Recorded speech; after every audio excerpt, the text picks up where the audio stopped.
dari beberapa ustadz, beberapa ulama kita yang menjelaskan tentang hukum pagang gadai di dalam Islam.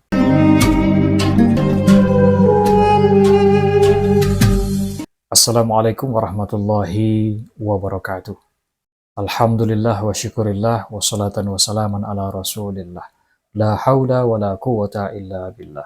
Dan sana ambo kasadonyo, pertama sekali kita kembali bersyukur kepada Allah Subhanahu wa taala atas satu nikmat yang dititipkan untuk kita. Mudah-mudahan kita selalu menjadi hamba-hamba Allah dan selalu pandai bersyukur atas nikmat itu. Kemudian salawat dan salam kepada Nabi Muhammad sallallahu alaihi wasallam. Allahumma salli ala sayyidina Muhammad wa ala ali sayyidina Muhammad. Bapak Ibu dan sanak sadonyo di masa Jabarado yang menyaksikan channel Eko. Salah satu perkara yang masih terjadi di tengah-tengah masyarakat awak dan sebenarnya itu melanggar ketentuan adat, melanggar ketentuan agama adalah perkara pagang gadai. Dan ikolah berlangsung berpuluh mungkinlah beratus tahun di tanah Minangkabau ke. Ambo yakin ke bukan cuma di Minangkabau saja, bukan cuma di Sumatera Barat saja, akan tetapi di daerah lain pun banyak mengalami hal yang serupa. Untuk itu, bahasa bananya kedudukan pagang gadai di dalam Islam. Untuk itu, di kesempatan video kali ini kita coba dengar dari beberapa ustadz, beberapa ulama kita yang menjelaskan tentang hukum pagang gadai di dalam Islam. Yang pertama, kita coba simak selayang pagang gadai dari Buya kita, Buya Ristawardi. Ambo kaum muslimin mandanga pagang gadai koriba itu pertama sekali dari Ustadz Samad. Tuda dangalo penyampai Ustadz Khalid Bassalamah. Tadangalo Ustadz Syafiq Reza Fizzalamah. Sudah itulah ketua ulama Sumatera Barat memfatwakan. Ada tu di YouTube. Apa-apa nan suko pagang gadai dangan itu. Jembada mino je sudah semesa. Cari YouTube pengajian tu. Ustadz Kusrizal Ghazahar tu sama jo anak ambo berupa umurnya, tapi ilmunya banyak. Itu cuplikan dari Buya Ristawardi. Bahasa beliau pun tahunya dari ceramah-ceramah Ustadz Nanado di YouTube yang mungkin beliau pernah bersobok jo para Ustadz ulama-ulama muda tuh, atau mungkin sebenarnya beliau lah tahu tentang kaji tuh. Nah, coba kita simak penjelasan dari Ustadz Abdul Somad tentang Allah. Bara banyak dari awak yang anak keturunan tak bisa menebus sawah lantaran dulu nenek-neneknya pernah menggadaikan sawah dengan sejumlah pitih, dan orang dan tampik menggadaian tadi itu memanfaatkan sawah tadi untuk diolah, untuk diambil manfaatnya, untuk dijadian para sawah ladang. Dan penjelasan Buya Ustadz Abdul Somad tadi lah menjalihan kayak gitu.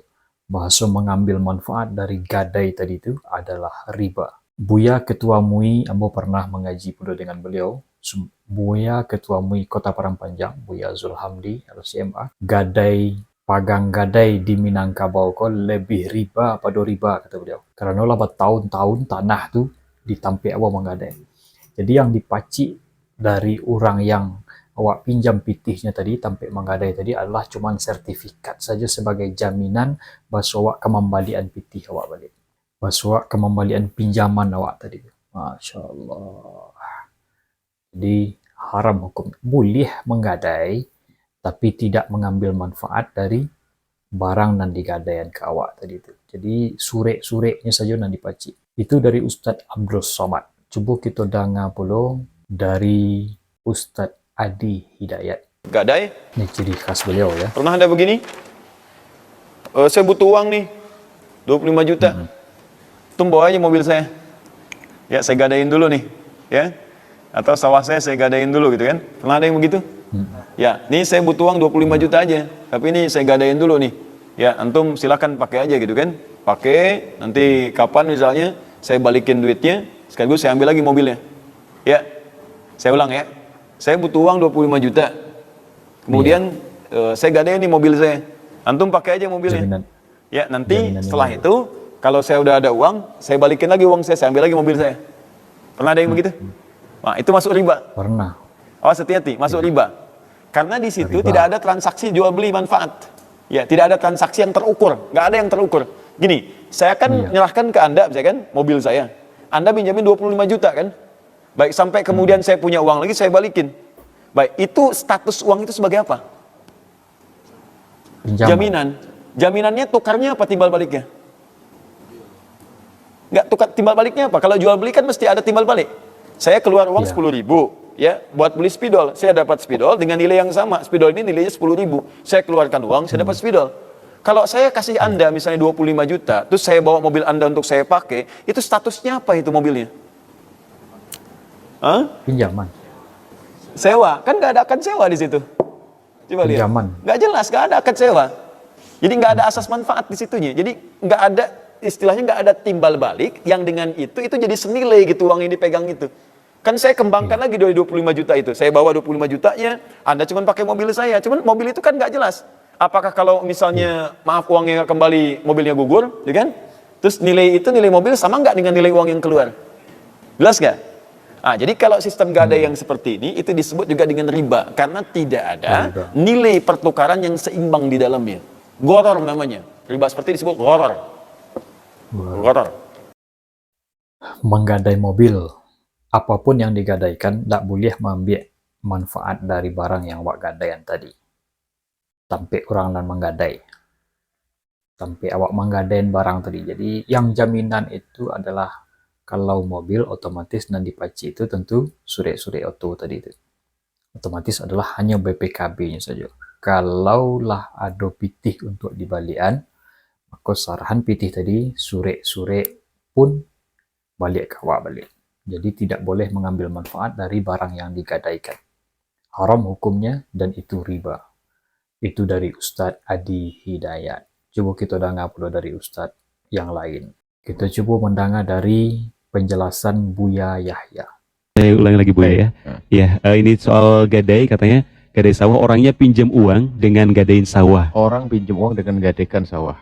Baik. Tetapi orangnya pinjam mau buat beli sawah lagi. Orang yang pinjam buat beli sawah lagi. pinjam duit, pinjam sawah untuk beli sawah. Iya. Pinjam uang untuk beli sawah, baik. Buat beli sawah lagi, terus buat beli mobil katanya. Baik. Nah, apakah sawahnya itu boleh dipakai atau gimana? Dipakai oleh siapa? Dipakai oleh penanya, mungkin Bu ya. Ini tidak tersirat di sini kata-katanya. Ada kesalahan di masyarakat mungkin. Pertanyaannya mungkin semoga aja benar maksudnya begini. Iya. Simpel aja. Kalau saya meminjam uang kepada Anda perlu jaminan. Jaminannya adalah sawah saya. Baik, sawah saya adalah jaminan bagi Anda. Atau sebaliknya. Saya pinjam duit kepada Anda. Saya pinjam duit kepada Anda. Dan Anda perlu jaminan. Maka yang saya jadikan jaminan adalah sawah saya. Iya. Ada sawah 1 hektar jaminan. Saya pinjam duit kepada Anda 500 juta. Baik. Setelah Anda pinjamkan uang kepada saya 500 juta, maka Anda harus ada jaminan. Jaminan ini surat-surat sawah saya titipkan ke Anda. Surat-surat sawah. Nah, Bukan jaminan ini sawahnya, adalah ya. gadai, rahan. Nah, untuk apa jaminan ini? Jika nanti pada waktu Meyakinkan. yang sudah saya janjikan untuk membayar utang, kok saya ternyata tidak bisa membayar utang tersebut, maka sawah tersebut dijual bareng-bareng dia. Kesepakatan antara saya dengan Anda jual, kemudian lebihnya dikembalikan lagi ke saya. Baik, pertanyaannya adalah, apakah boleh Anda itu bercocok tanam di sawah saya yang saya jadikan gadai tersebut? Iya, mengambil Apakah manfaat. boleh? Nah ini. Jawabannya adalah haram bagi orang yang meminjamkan uang. Anda tidak diperkenankan menggarap sawah saya karena Anda telah minjamkan kepada saya uang. Iya. Karena ini termasuk bagian daripada riba. Anda Iya. tidak diperkenankan. Tapi bolehkah sebaliknya? Saya yang punya sawah menggarapnya. Kalau saya yang punya sawah, sertifikat saya titipkan kepada Anda. Sebab sertifikat saya titipkan kepada Anda sebagai jaminan. Akan tapi bolehkah saya menggarap sawah tersebut? Jawabannya adalah, saya boleh menggarap sawah tersebut dengan catatan, 2 catatan. 1, persetujuan dari Anda yang meminjamkan uang kepada saya. Yang kedua adalah, sesuatu itu saya pakai tidak akan berubah nilainya. Ini bukan sawah saja, yang lainnya pun demikian. Barang gade itu boleh. Orang yang menggadekan itu boleh menggunakan asalkan dapat izin. Anggap saja bukan sawah motor. Saya pinjam duit 500.000 kepada Anda, lalu gade motor.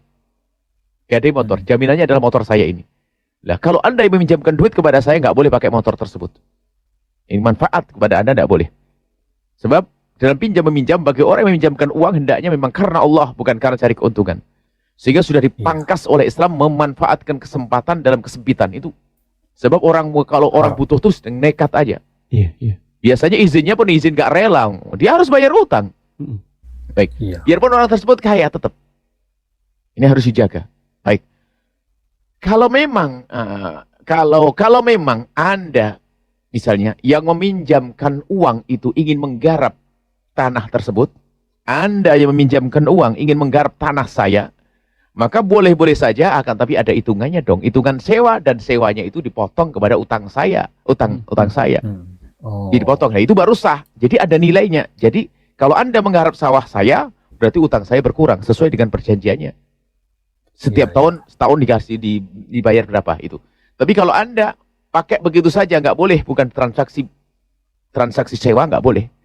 Karena saya mengizinkannya mungkin karena saya takut tidak dikasih duit sama Anda, tak pinjemi. Saya butuh. Nama ini, seperti itu. Jadi, ini yang banyak terjadi di kampung, di masyarakat. Na'udzubillah. Yang kaya semakin kaya, yang melarat semakin nyungsep. Dari mana untuk bayar utangnya? Saya pinjam duit, utangnya saya bayar dari mana? Sawah saya dipakai, nggak bisa berbisnis lagi. Masya Allah. Pada intinya sama ya. Tidak boleh mengambil manfaat dari barang yang digadaikan. Kemudian, jika yang punya sawah atau yang menggadaikan sawah ingin menggarap itu, harus ada persetujuan dari tempat kita menggadaikan yang meminjamkan uang. Luar biasa sekali. Kita coba dengar dari Ustadz Khalid. Berikan info ke orang-orang untuk membantu memberikan pinjaman kepada orang yang sedang membutuhkan pinjaman. Lembaganya memberikan fasilitas kepada peminjam untuk menginfokan kebutuhan dia kepada orang-orang melalui website. Jadi seperti diiklankan, sehingga bisa dengan mudah mendapatkan pinjaman. Income dari lembaga tersebut adalah infak operasional 0-25% diberikan kepada si pemberi pinjaman. Dan sifatnya apa ini?